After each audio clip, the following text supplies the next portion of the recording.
કચ્છ જિલ્લાના ભુજ ખાતે કચ્છ પત્રકાર સંગઠન દ્વારા તૃતીય ગણેશોત્સવનું આયોજન કરવામાં આવ્યું છે। કોમી એકતાના પ્રતીક સમાન આ મહોત્સવમાં સર્વધર્મ સમભાવની ભાવના સાથે દરેક પત્રકારો જોડાયા છે। 5 દિવસના આ મહોત્સવમાં સંગઠન દ્વારા આ વર્ષે મેજિક શો, સંતવાણી જેવા કાર્યક્રમનું આયોજન કરાયું છે। જ્યારે 5મા એટલે કે અંતિમ દિવસે ગણેશ યજ્ઞ અને મહાપ્રસાદ બાદ ગણેશજીની મૂર્તિનું માંડવીના દરિયા મધ્યે વિસર્જન કરવામાં આવશે। તંત્રને લોકો વચ્ચે સેતુ બનતા કે પછી પ્રજાનો અવાજ બનતા પત્રકારો દ્વારા ધાર્મિક આસ્થા વધુ મક્કમ બનાવવા ગણેશોત્સવનું આયોજન કરવામાં આવ્યું છે।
कच्छ पत्रकार संगठन અને વેલફેર ફાઉન્ડેશન બધા પત્રકાર મિત્રો સાથે મળી અને ગણપતિ બાપાનું આયોજન કરે છે।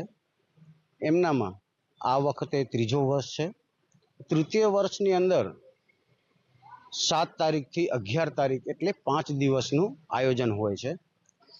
પ્રથમ દિને 7 તારીખે મહાઆરતી 9 થી 10, ગઈકાલે 8 તારીખે મેજિક શો કર્યો।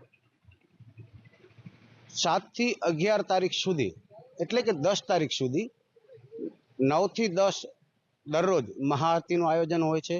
આજે 9 તારીખે સંતવાણીનું કાર્યક્રમ છે, જેમાં કચ્છ અને સૌરાષ્ટ્રના નામાંકિત કલાકારો ઉપસ્થિત રહેવાના છે। ત્યારે આપણે ભુજ તેમજ કચ્છની સર્વે ભાવિક જનતાને ભાવભર્યું આમંત્રણ આપીએ છીએ કે બાપાના પંડાલમાં પધારો, દર્શન કરો, મહાઆરતીનો લાભ લ્યો અને કચ્છના દરેક પત્રકાર મિત્રોનું સહયોગ અને એકતા, એમના દર્શન અહીં થાય છે।